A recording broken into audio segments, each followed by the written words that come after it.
Perintah Kaisar Naga. Bab 1701 sampai dengan 1710. Audiobook, novel silat. Episode 171. Waktu berlalu.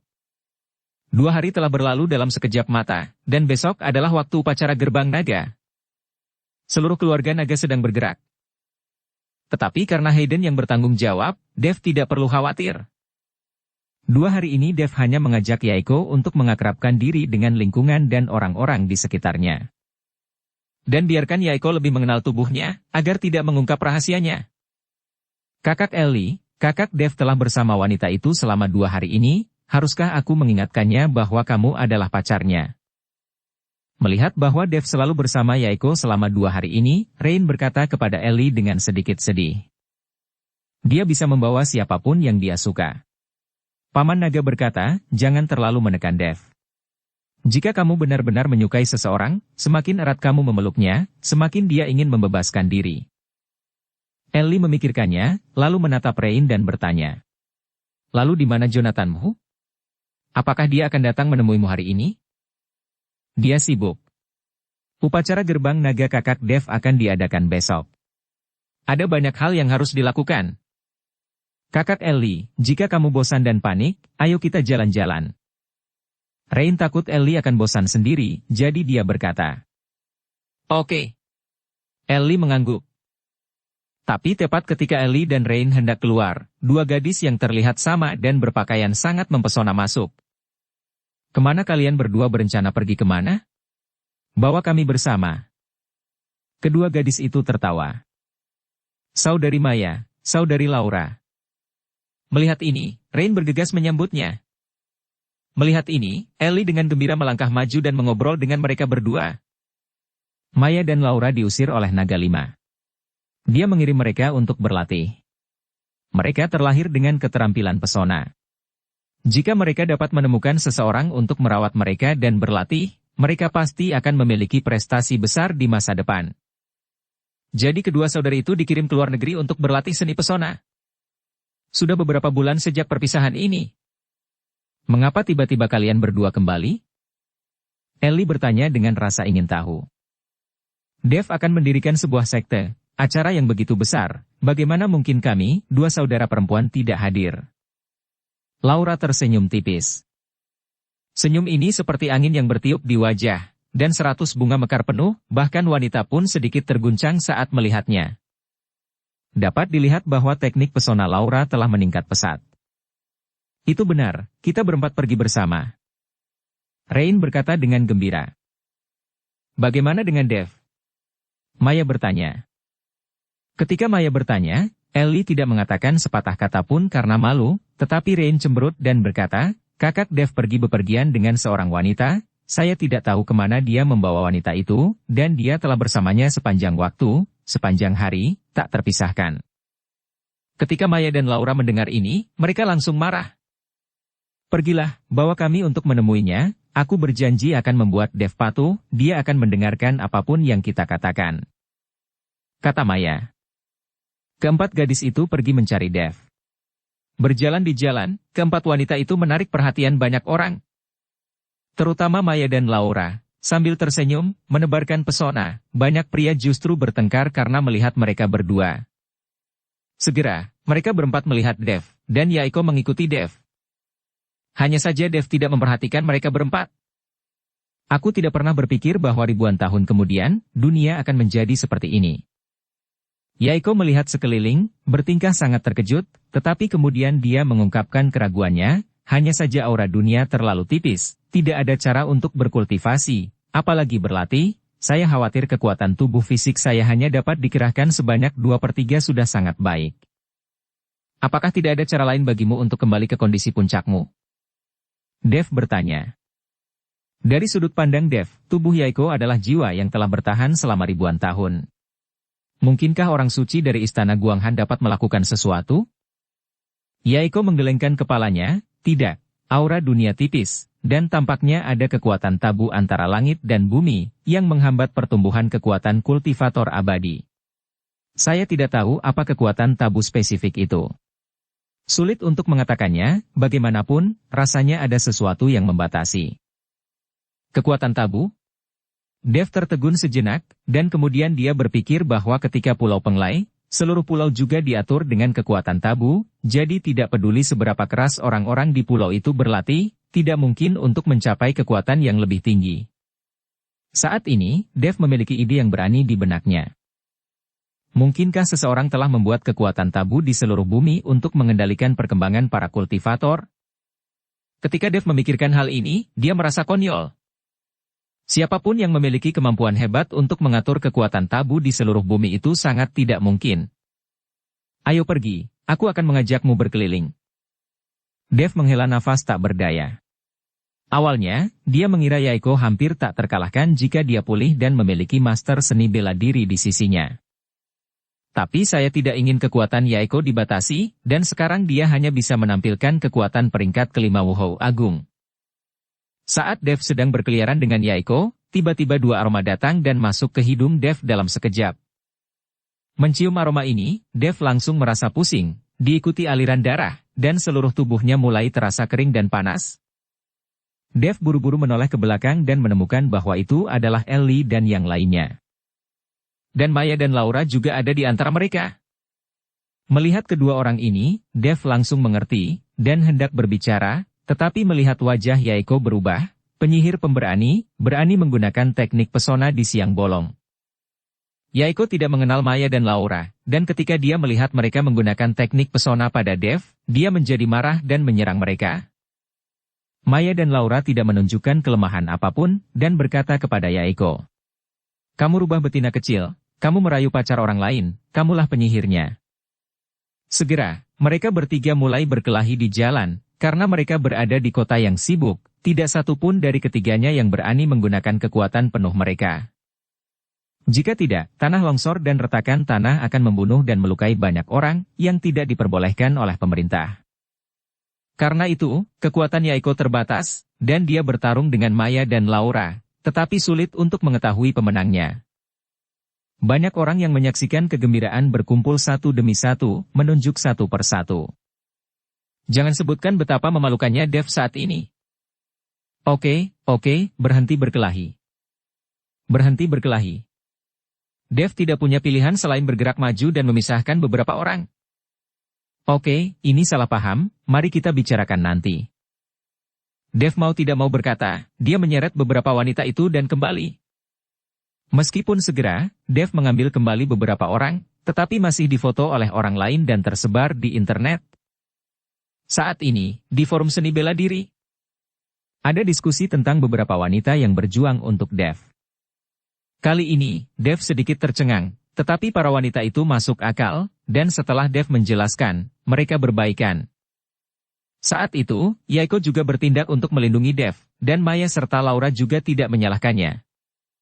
Dengan ekspresi tak berdaya di wajahnya, Dev duduk sendirian di balkon dan merokok. Di hadapan musuh yang kuat, Dev dapat menemukan cara untuk menghadapi mereka. Tapi menghadapi begitu banyak wanita, Dev benar-benar tidak tahu harus berbuat apa. Tuan Gerbang Naga yang Agung benar-benar mengkhawatirkan wanita. Pada saat ini, Naga 5 berjalan ke arah Dev dan duduk. Paman Naga. Dev menyalakan sebatang rokok untuk Naga 5. Hei, aku benar-benar tidak tahu harus berbuat apa.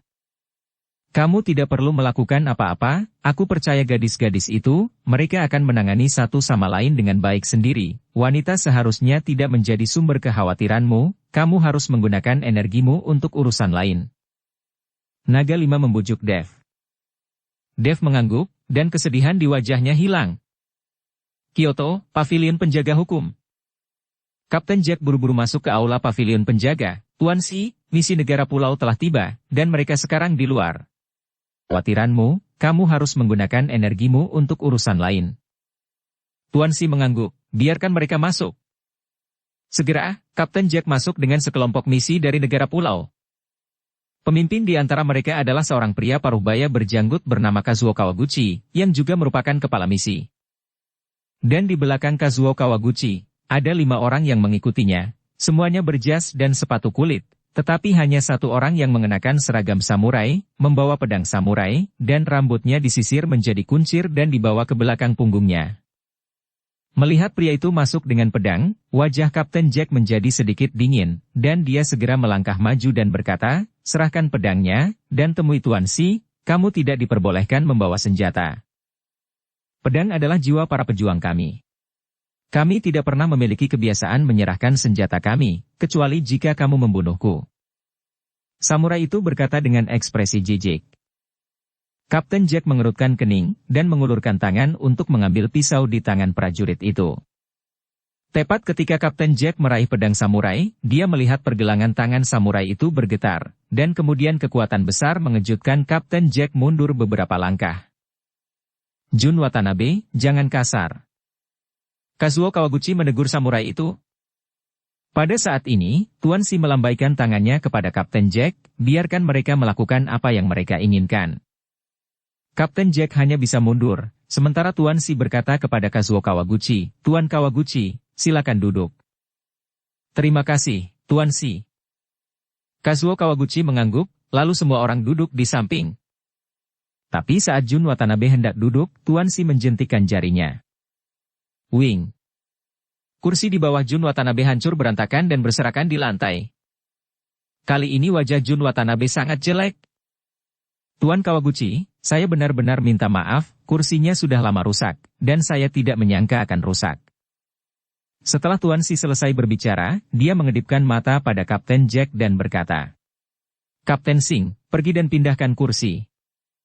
Kapten Jack menatap mata Tuan Si dan langsung mengerti, jadi dia berpura-pura berkata, Tuan Si, karena suatu peristiwa, semua kursi telah dipindahkan, dan tidak ada kursi tambahan. Oh, kebetulan sekali, itu hanya bisa membuat Tuan Watanabe ini berdiri. Tuan Si tersenyum meminta maaf. Ini membuat Jun Watanabe sangat marah, tetapi Kazuo Kawaguchi dengan cepat berkata, tidak masalah, sebagai seorang samurai dari negara kepulauan, tidak masalah jika Anda berdiri. Meskipun Jun Watanabe marah, tapi Kazuo Kawaguchi berkata begitu, dia tidak bisa berkata apa-apa, dia hanya bisa berdiri dengan patuh. Tuan Kawaguchi, saya tidak tahu ada apa dengan kunjungan Anda kali ini? Tuan Si bertanya dengan sadar. Karena sebelum misi datang berkunjung, mereka akan memperjelas niatnya, jadi tidak mungkin Tuan Si tidak tahu. Tuan Si, kami di sini kali ini untuk belajar seni bela diri dan meningkatkan hubungan antara kedua negara. Tidak ada tujuan lain. Kami sudah lama mendengar bahwa di dunia seni bela diri negara Anda, ada bintang baru yang sangat kuat di usia muda, jadi kami datang ke sini untuk meminta nasihat. Kazuo Kawaguchi juga langsung ke intinya, dia tahu tidak ada gunanya bergaul dengan Tuan Si. Memang, seorang pemula telah muncul di dunia seni bela diri baru-baru ini, tetapi saya tidak tahu siapa yang ingin dimintai nasihat oleh Tuan Kawaguchi. Tuan Si tampak bingung.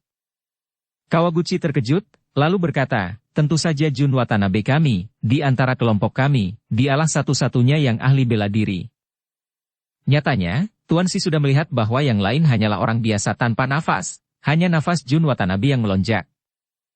Tidak masalah, tetapi karena bintang baru ini bukan orang resmi saya, jika Anda ingin meminta nasihat, Anda hanya dapat pergi ke tantangan itu sendiri. Mengenai apakah dia akan menerima tantangan itu di luar kendali saya. Saya tidak bisa mengandalkan wajah resmi untuk memaksa orang berkelahi. Saya harap Tuan Kawaguchi mengerti. Tuan Si berkata. Dengan kata-kata Tuan Si, kami dapat yakin bahwa kami tidak akan mengganggu Anda. Kazuo Kawaguchi mengucapkan selamat tinggal. Alasan mengapa dia bertemu Tuan Si adalah karena kata-kata Tuan Si, jika tidak, para pejabat akan maju dan membuat mereka sangat merepotkan. Hari berikutnya, seluruh keluarga naga telah menjadi fokus dunia seni bela diri, karena mulai sekarang, keluarga naga akan diubah menjadi sekte gerbang naga. Keluarga naga juga telah menjadi sekte dari sebuah keluarga, sehingga lebih banyak murid yang dapat direkrut. Hayden sangat cakap, dia mengatur seluruh tempat dengan mewah, dan bahkan mengumpulkan ribuan murid yang baru direkrut bersama. Ini juga untuk menunjukkan kekuatan sekte gerbang naga kepada berbagai keluarga sekte. Kakak Dev, sekte gerbang naga secara resmi didirikan hari ini, dan aku punya hadiah untukmu. Hayden berkata dengan misterius. Hadiah apa? Dev bertanya dengan heran. Ikutlah denganku, kamu akan tahu ketika kamu melihatnya. Hayden membawa Dev ke sebuah alun-alun yang secara khusus diperluas untuk pendirian sekte Gerbang Naga. Di atas alun-alun, sebuah patung yang menjulang tinggi berdiri di tengah. Hayden melambaikan tangannya, dan kain merah besar yang menutupi patung itu perlahan ditarik ke bawah. Saat kain merah ditarik ke bawah, Dev tertegun. Karena patung itu ternyata adalah dirinya sendiri. Patung itu sangat hidup sehingga persis sama dengan Dev. Kapan kamu mendapatkan benda ini? Dev bertanya dengan heran. Aku sudah melakukannya sejak lama, hanya untuk mengejutkanmu. Hayden tertawa. Dev tersenyum, dan menepuk bahu Hayden, kamu punya hati. Dev merasa bahwa Hayden memang punya otak, itu karena sebelumnya, Jaeden menekannya terlalu keras, dia tidak bisa menunjukkannya sama sekali. Menjelang tengah hari, orang-orang mulai memberi selamat dengan hadiah. Dev menyapa semua orang satu persatu dengan sikap rendah hati. Hanya dalam waktu setengah jam, puluhan lingkaran seni bela diri di Kyoto datang untuk memberi selamat kepada Dev. Adegan semacam ini belum pernah dilihat oleh sekte lain. Kepala keluarga G telah tiba. Pada saat ini, terdengar teriakan keras di luar pintu, dan Dev bergegas keluar untuk menyambutnya. Patriark G, Dev menangkupkan tangannya. Tuan Chen, selamat. Ferdinand Bubu menyerahkan hadiah itu. Patriark G, silahkan, Dev melangkah ke samping. Saat ini, Josephine berkata, Dev, ayah saya memberikan hadiah, tetapi saya belum memberikannya, dan saya ingin memberikannya juga. Seperti yang dikatakan Josephine, dia bahkan melambaikan tangannya, dan sebuah truk masuk. Saya melihat bahwa semuanya adalah beberapa sumber budidaya langka, termasuk beberapa bahan obat tua, dan masih banyak lagi. Dev tiba-tiba tercengang, bagaimana bisa ada hadiah seperti itu? Ferdinand memandang Dev seperti itu dan berkata sambil tersenyum, Tuan Chen, Josephine ini telah mengosongkan semua gudang keluarga GE kami. Ketika Dev mendengar ini, dia tersenyum tak berdaya, Nona GE, silakan masuk, kamu terlalu sopan. Aku tidak sopan. Aku hanya akan pindah. Lagi pula, aku akan datang ke sini dan tinggal bersamamu di masa depan. Josephine berkata tanpa ragu. Ini membuat Dev terdiam beberapa saat. Untungnya, saat ini, pintu berteriak lagi, Walter Jiang dari keluarga Jiang Barat Laut telah tiba. Yoka Ju dari keluarga Ju di Barat Daya telah tiba. Zoilon Kiao dari keluarga Kiao Timur Laut. Kuito Hong dari keluarga Hong di Daxia Timur telah tiba. Pemandangan yang tiba-tiba ini mengejutkan Dev dan banyak tamu lainnya. Karena orang-orang yang baru saja berteriak ini semuanya adalah keluarga bangsawan yang baru saja muncul, dan semua orang ini semuanya kuat. Terutama Walter Jiang, yang menang berturut-turut atas puluhan orang dan menjadi terkenal untuk sementara waktu. Dev juga memiliki ekspresi bingung di wajahnya, tidak mengerti mengapa orang-orang ini tiba-tiba muncul. Dia tidak memiliki persahabatan dengan orang-orang ini. Tuan Chen, orang-orang ini tidak baik, Anda harus berhati-hati. Ferdinand mendekati Dev dan mengingatkannya dengan suara rendah. Dev langsung mengerti, jadi dia mengangguk, lalu keluar untuk menyambutnya. Lagi pula, pengunjung adalah tamu, dan Dev tidak mungkin mengusir orang. Melihat ini, Josephine mengikuti di belakang Dev dan berjalan keluar bersama. Kakak Dev, selamat, selamat. Melihat Dev keluar bersama Josephine, Walter Jiang melangkah maju dan sedikit tersenyum. Sukacita yang sama, sukacita yang sama. Dev memandang Walter Jiang, sedikit malu, karena dia sama sekali tidak mengenal Walter, dan dia tidak tahu siapa pihak lain itu. Dia adalah Walter Jiang dari keluarga Jiang di Barat Laut. Josephine memperkenalkannya pada Dev. Ketika Dev mendengarnya, dia tiba-tiba menyadari, ternyata saudara Jiang. Saya telah lama mengagumi nama Anda. Hahaha. Kakak Dev sudah terkenal terlebih dulu, dan sekarang kamu dikenal semua orang di seluruh dunia seni bela diri. Walter tertawa, lalu menunjuk ke orang-orang di belakangnya dan berkata, Kakak Dev, izinkan saya memperkenalkan Anda. Ini Yoka Ju dari keluarga Ju Barat Daya. Ini Ziolon Kiao dari keluarga Kiao Timur Laut. Ini Kuito Hong dari keluarga Hong di Daxia Timur. Kami semua mengagumi namamu, jadi kami sengaja datang jauh-jauh ke sini. Dukung channel Novel Silat dengan subscribe, follow, like, komen dan share. Walter memperkenalkannya kepada Dev, dan Dev menyapa semua orang dengan sopan. Hanya saja ekspresi orang-orang ini agak dingin, mereka hanya mengangguk sedikit, dan akhirnya masuk. Dev tidak peduli, tetapi memerintahkan seseorang untuk memperlakukannya dengan baik, dan dia terus menyambut tamu di depan pintu. Dev, kamu harus berhati-hati, orang-orang ini semua berencana menginjakmu, dan mereka ingin mendapatkan popularitas melalui kamu.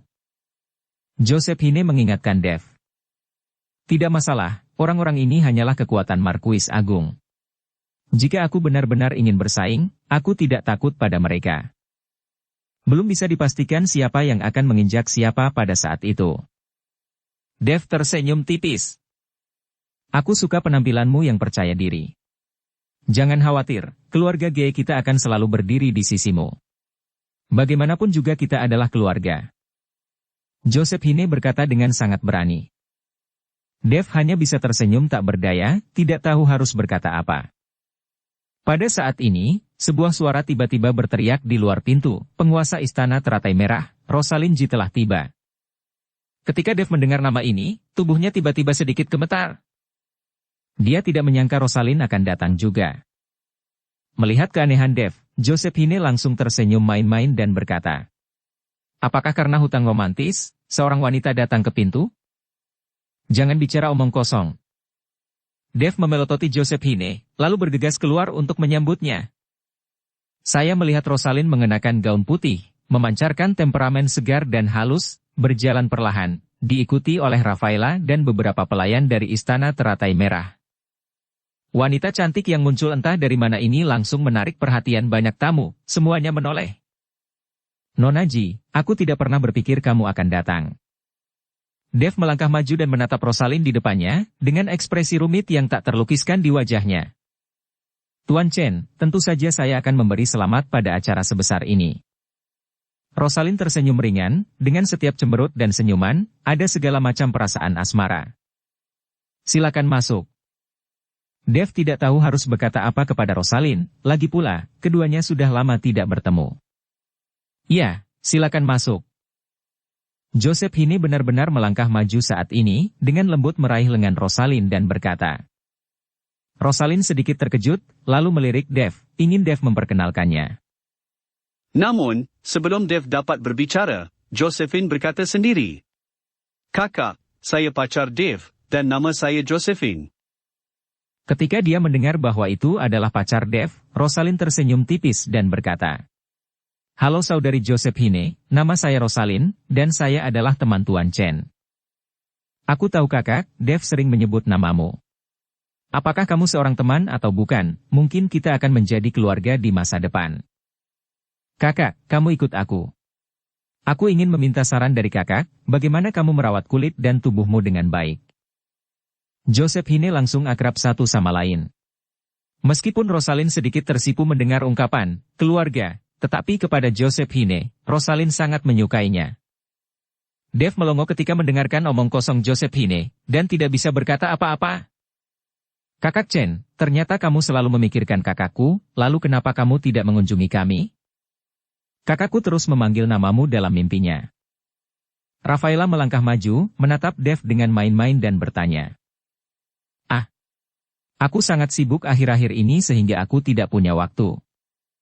Kata Dev dengan sedikit malu. Akan baik-baik saja di masa depan, kita bisa sering bertemu. Rafaela tampak bahagia. Apa yang terjadi? Dev terkejut. Kakakku memutuskan untuk memindahkan istana teratai merah ke sini, agar kita lebih dekat dan bisa sering bertemu. Rafaela tersenyum. Dev benar-benar terkejut, dia tidak pernah menyangka bahwa Rosalind akan membuat keputusan yang begitu penting. Melihat Dev tidak berbicara, Rafaela melanjutkan, kakakku melakukan ini untukmu, kamu tidak bisa mengecewakannya. Setelah selesai berbicara, Rafaela melompat mengejar kakaknya. Dev membeku di tempat, tidak bisa bereaksi untuk sementara waktu. Awalnya, Dev khawatir memiliki begitu banyak wanita bersama, tapi sekarang dia tidak berharap Rosalind ikut bersenang-senang. Setelah sekitar 1 jam atau lebih, sebagian besar tamu telah tiba. Dev bersulang di setiap meja. Lagi pula, orang-orang ini datang ke sini karena dia. Mari kita tidak membicarakan tujuan kedatangan orang-orang ini. Karena mereka ada di sini, mereka adalah tamu. Hanya ada satu meja, tapi Dev tidak berani melewatinya. Itu adalah meja Rosalind dan Josephine. Saya tidak tahu paman mana yang mengaturnya, tetapi bahkan mengatur semua wanita di satu meja. Rosalind, Josephine, Yaeko, Ellie, Maya, Laura. Dengan begitu banyak wanita di meja yang sama, Dev selalu khawatir apakah mereka akan bertarung. Tapi pada akhirnya, Dev masih berjalan. Lagi pula, Rosalind datang ke sini jauh-jauh, jadi dia ingin memberikan selamat. Saat Dev berjalan ke meja, mata semua wanita tertuju pada Dev. Dev merasakan lebih banyak tekanan dari mata para wanita ini daripada menghadapi seorang ahli bela diri. Nona Ji, terima kasih sudah datang sejauh ini untuk memberi selamat padaku, aku bersulang. Dev tampak malu dan meminumnya setelah berbicara. Melihat rasa malu Dev, Rosalind tidak bisa menahan diri untuk tidak menutup mulutnya dan tersenyum, lalu mengambil gelas anggur dan meminumnya dalam satu tegukan. Kamu minum, kamu lanjutkan, aku akan menyapa tamu lain. Setelah Dev tergagap, dia berbalik dan pergi seolah melarikan diri. Dan di belakangnya, terdengar ledakan tawa dari para gadis. Dev akhirnya duduk di meja bersama Walter Jiang dan yang lainnya, lagi pula, orang-orang ini juga talenta muda, dan Dev ingin tahu lebih banyak tentang mereka. Apakah itu musuh atau teman, selalu baik untuk mengetahui lebih banyak. Begitu Dev duduk, Walter Jiang memandang Dev dengan rasa iri di wajahnya dan berkata, kakak Dev bukan hanya pemimpin generasi muda, tetapi dia juga pria yang rupawan, dikelilingi oleh wanita cantik. Jika saya dapat memiliki begitu banyak keindahan, bahkan jika kultivasi saya dihapuskan, saya bersedia. Dapat dilihat bahwa apa yang dikatakan Walter Jiang bukanlah pujian, tetapi kecemburuan yang nyata. Anda harus tahu bahwa wanita di meja lebih cantik dari yang lain dan memiliki sosok yang lebih baik. Jika Anda memilih satu secara acak, mereka semua adalah wanita cantik yang menakjubkan. Terutama Rosalind itu, banyak orang terpesona olehnya. Karena setiap gerakan Rosalind, bahkan setiap pandangan dan senyuman, membawa rasa keabadian.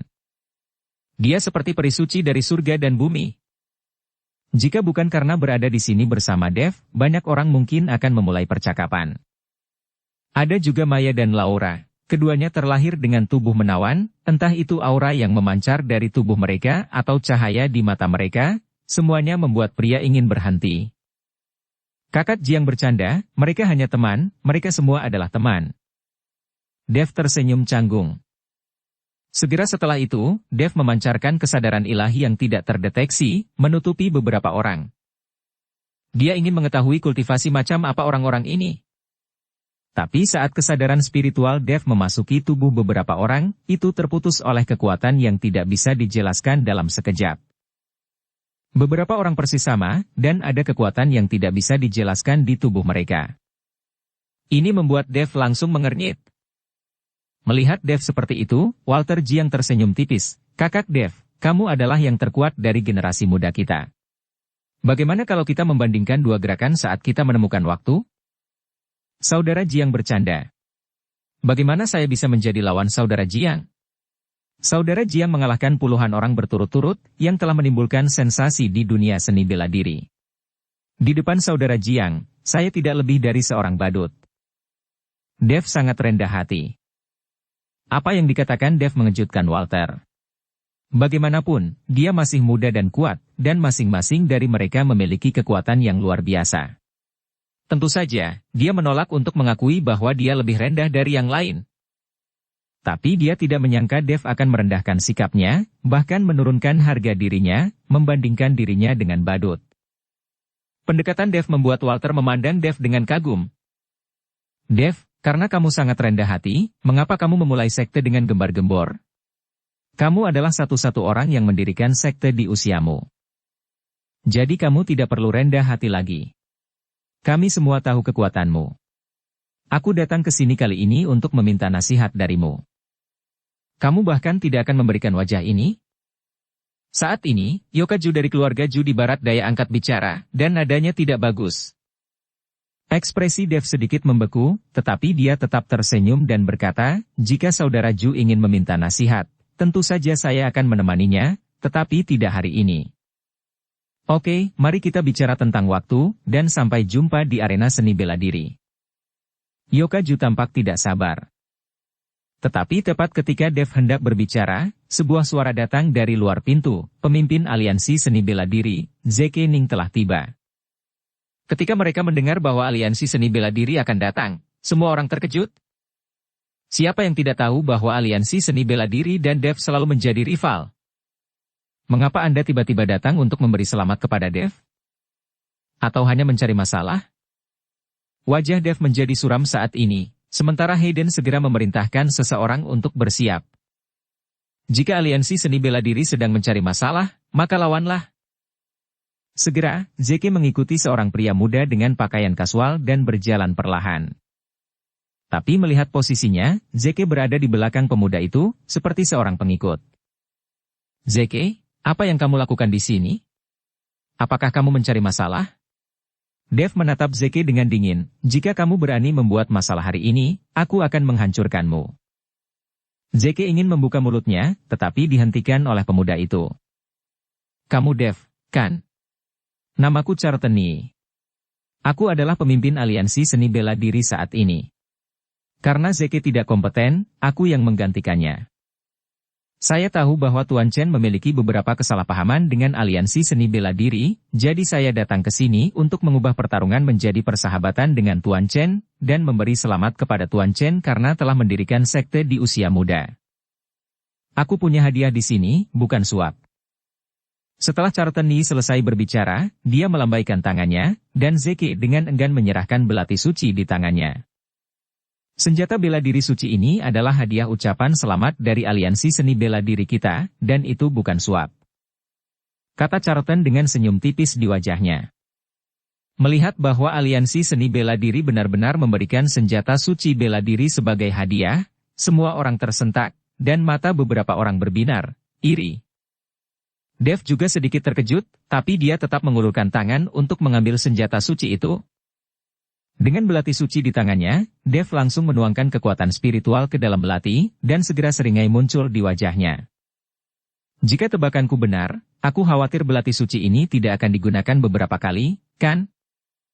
Dev tidak percaya bahwa aliansi seni bela diri akan begitu baik. Ternyata kekuatan Wusheng di belati suci hampir habis, dan hampir hancur. Anda harus tahu bahwa ada batasan penggunaan senjata seni bela diri, bukan berarti memiliki senjata seni bela diri sama dengan memiliki master seni bela diri di sisi Anda. Senjata suci seni bela diri tidak lebih dari senjata yang digunakan oleh para ahli seni bela diri. Karena penggunaan bertahun-tahun, senjata suci seni bela diri memiliki kekuatan seni bela diri suci. Tetapi ketika kekuatan suci bela diri habis dan tidak ada cara untuk mengisinya kembali, senjata suci bela diri juga akan hancur. Charlton tersenyum canggung, bahkan jika itu adalah senjata suci yang dapat digunakan sekali, itu tak ternilai harganya. Tapi Dev dengan santai melemparkan belati suci ke Charlton, dan berkata sambil mencibir. Aku bukan tempat pembuangan sampah di sini, dan aku bukan pemulung, jadi ambillah sendiri, dasar bajingan. Semua orang terkejut ketika mereka melihat bahwa Dev menyebut senjata suci itu benda sampah. Dan Charlton mengerutkan kening, aura di tubuhnya mulai naik, dan gelombang amarah menyelimuti seluruh aula dalam sekejap. Jelas, aura Charlton jauh lebih kuat daripada aura Dev. Jika kamu ingin bertarung, ayo lakukan, tapi jangan hancurkan barang-barangku di sini, karena kamu tidak akan mampu membayarnya. Dev sama sekali tidak peduli dengan aura Charlton. Melihat ini, Charlton perlahan menarik napas, dan kemudian berkata kepada Dev, lalu apa yang Tuan Chen inginkan? Selama aliansi seni bela diri kita memilikinya, saya pasti akan memberikannya kepada Anda, selama kedua keluarga kita hidup dalam damai. Aku ingin hidupnya, maukah kamu memberikannya? Dev menunjuk Zeke dan berkata. Kali ini, Charlton berdiri sebagai seorang jenderal, dan Zeke cukup ketakutan. Jika Charlton menyetujui ini, bukankah dia akan mati? Pemimpin, jangan percaya anak ini, dia berbicara omong kosong, terakhir kali dia menipu kita dengan alamat reruntuhan kuno. Zeke benar-benar takut Charlton akan setuju dengan Dev. Tuan Chen, saya datang ke sini dengan tulus, dan saya ingin hidup damai dengan Anda. Tentu saja Charlton tahu bahwa Dev mempermainkannya, tapi dia tetap berkata dengan senyum tipis. Aku rukun dengan ibumu, wajah Dev menjadi dingin, dan dia melontarkan kata-kata kotor, kamu telah mengurung pacarku begitu lama, dan sekarang kamu ingin berdamai denganku? Selama saya, Dev, masih mempunyai napas, aliansi seni bela diri adalah musuh seumur hidup saya, dan saya tidak akan pernah berhenti sampai Anda musnah. Jangan menghalangi jalanku ke sini, keluar dari sini, atau jangan salahkan aku karena bersikap kasar. Pembelaan Dev mengejutkan banyak tamu. Jelas bahwa aura Charlton luar biasa, dan kekuatannya pasti sangat kuat, beraninya Dev melakukan ini. Mendengar hinaan Dev, wajah Charlton menjadi jelek. Dev, aku tidak berharap kamu tahu seperti apa dirimu, karena kamu tidak memenuhi syarat untuk bertarung dengan aliansi seni bela diri. Charlton berkata dengan dingin. Tidak memenuhi syarat? Dev mencibir, karena aku tidak memenuhi syarat, apa yang kamu lakukan di sini? Jangan mengira aku tidak tahu tentang aliansi seni bela dirimu. Aliansi seni bela diri Anda hanya dikendalikan oleh sekelompok jiwa. Jika saya benar, Anda juga memiliki jiwa di tubuh Anda kan? Ketika saya menyerap semua roh tua yang telah bertahan selama ribuan tahun, mari kita lihat apa yang akan dilakukan oleh aliansi seni bela diri Anda. Dev secara langsung mengungkap skandal aliansi seni bela diri di depan umum. Ketika semua orang mendengar apa yang dikatakan Dev, mereka semua terkejut. Omong kosong, kurasa aku harus memberimu pelajaran. Kamu benar-benar mengira kami takut padamu. Saat dia mengatakan itu, aura di tubuh Charlton mulai meledak, dan suhu di seluruh aula anjlok. Mereka yang berkekuatan rendah merasa kesulitan satu sama lain, seolah-olah mereka telah jatuh ke dalam gua es. Mata Dev terpaku, dan cahaya keemasan tiba-tiba muncul di tubuhnya, menahan aura ini dengan keras kepala. Namun, Dev tidak bergerak, jika dia melakukannya di sini, upacara hari ini akan gagal. Melihat pertempuran akan pecah, embusan angin tiba-tiba bertiup, dan kemudian aura Dev dan Charlton menghilang dalam sekejap. Charlton mengerutkan kening, dan melihat langsung keluar pintu. Hari ini sangat panas, mengapa orang masih mencari masalah? Apakah hukum dan ketertiban di dunia seni bela diri di Kyoto begitu buruk sekarang? Dengan suara nyaring, Tuan Si masuk perlahan. Melihat Tuan Si, banyak tamu berdiri satu demi satu. Tuan Si. Orang-orang ini semua menyapa Tuan Si. Dev juga terkejut, dia tidak pernah menyangka Tuan Si akan datang. Tuan Si, mengapa kamu ada di sini? Dev bergegas maju dan bertanya tanpa diduga. Ada pendiri sekte termuda di Kyoto, tentu saja aku harus ada di sana untuk memberi selamat padanya. Tuan Si sedikit tersenyum. Melihat Tuan Si, ekspresi Charlton sangat jelek. Tuan Si. Charlton berjalan ke arah Tuan Si dan berteriak dengan hormat. Tuan Si melihat ke arah Charlton, dan kemudian berkata dengan dingin, pergilah. Charlton tidak mengatakan apa-apa, mengajak Zeke dan pergi dengan cepat. Kedatangan Tuan Si langsung membawa banyak pujian bagi Dev. Banyak orang baru mendengar bahwa Tuan Si sangat memperhatikan Dev. Tapi sekarang, untuk menginjak Dev sepertinya ini tidak sederhana. Bahkan Walter dan talenta mudanya lainnya iri dengan sikap Tuan Si terhadap Dev. Tuan Si, silakan duduk. Dev berkata kepada Tuan Si. Tidak, saya tidak akan duduk. Jika saya tinggal, saya yakin tidak ada seorang pun di sini yang bisa makan enak. Tuan Si tersenyum ringan, dan kemudian melanjutkan, saya di sini untuk memberitahu Anda satu hal. Keluarga Watanabe dari negara pulau telah datang dan akan menantang Anda. Anda harus melakukan apa yang Anda bisa. Ketika Dev mendengar ini, jangan heran, dia tidak pernah berpikir bahwa keluarga Watanabe masih akan menyerah setelah sekian lama. Faktanya, Dev tidak tahu bahwa selama periode waktu ini, keluarga Watanabe telah mencoba mencari cara untuk memasuki Daxia dan membunuh Dev, tetapi Tuan Si mengirim orang untuk menghentikan mereka di perbatasan. Tuan Si, saya akan memperhatikan. Dev mengangguk dan berkata. Tuan Si tidak berhenti, dan langsung pergi setelah mengikuti Dev. Kakak Dev, aku tidak menyangka Tuan Si benar-benar baik padamu. Sekarang setelah kamu memiliki pengakuan resmi, gerbang nagamu pasti akan tumbuh lebih kuat. Walter berkata kepada Dev dengan sangat iri. Awalnya, saya iri pada wanita-wanita di sekitar Dev. Sekarang saya iri pada Dev karena memiliki sampul resmi. Bagaimanapun, itu membuat iri, cemburu dan penuh kebencian. Dev, sekarang aku ingin lebih menantangmu. Cepat dan tentukan waktu. Aku tidak menyangka reputasimu di ibu kota lebih besar dari yang aku bayangkan. Yokaju mengikuti Dev dengan semangat. Jika Dev dikalahkan, reputasi Yoka di ibu kota dan bahkan di seluruh dunia seni bela diri akan semakin besar. Tepat ketika Dev membuka mulutnya untuk mengatakan sesuatu, dia mendengar keributan keras di pintu, dan kemudian melihat beberapa murid di pintu dilemparkan.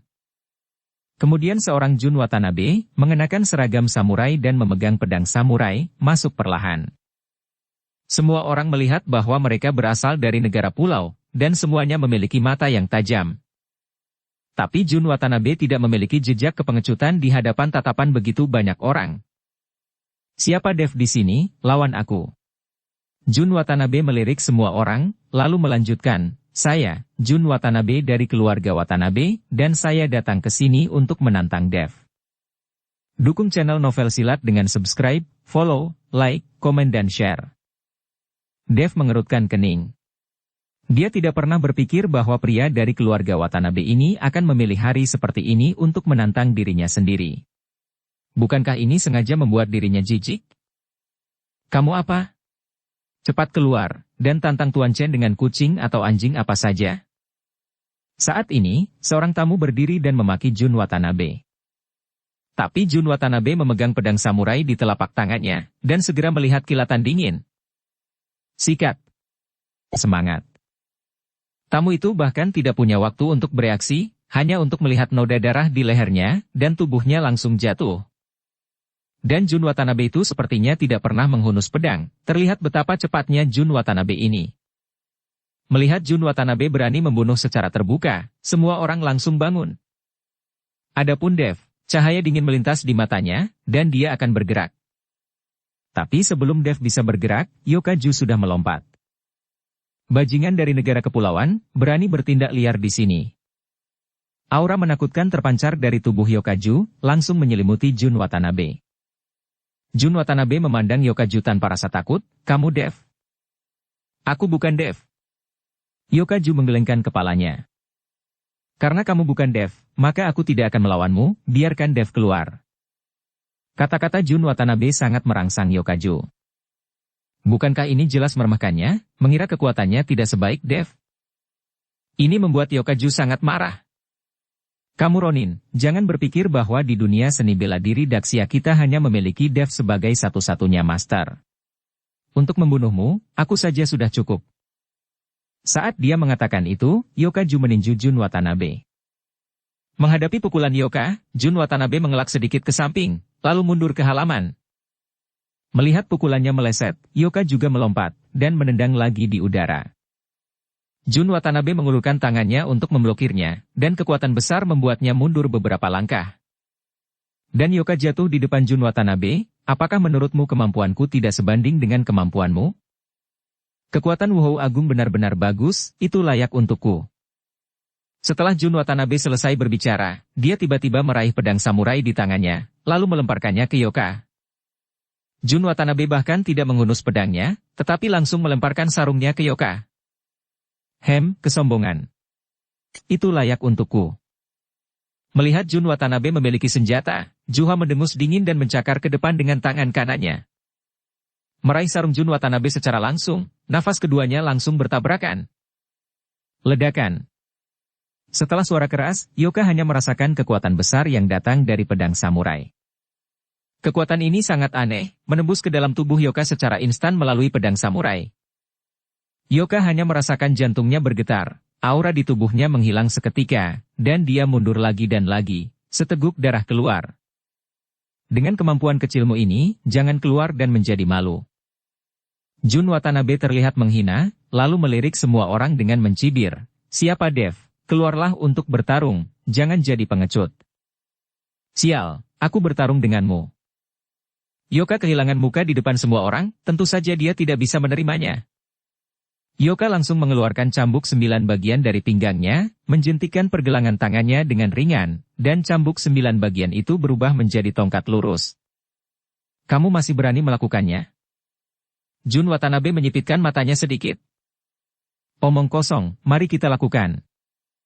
Seperti yang dikatakan Yoka, cambuk 9 bagian di tangannya menghantam Yoka dengan keras, terdengar suara siulan, dan seluruh kekosongan mulai bergetar. Kekuatan Wuhou Agung tidak bisa diremehkan.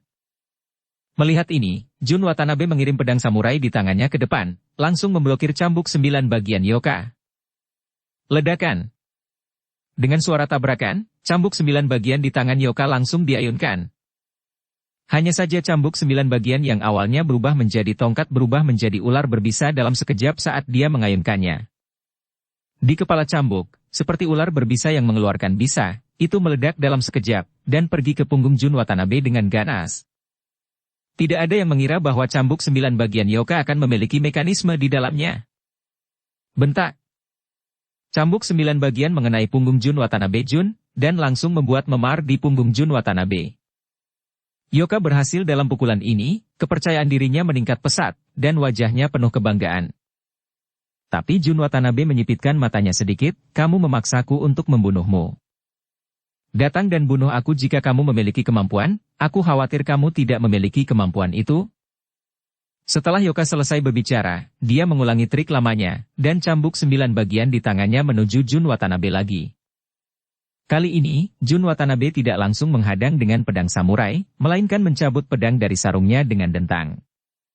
Cahaya dingin yang menyilaukan melintas, dan Jun Watanabe melambai ke arah matanya.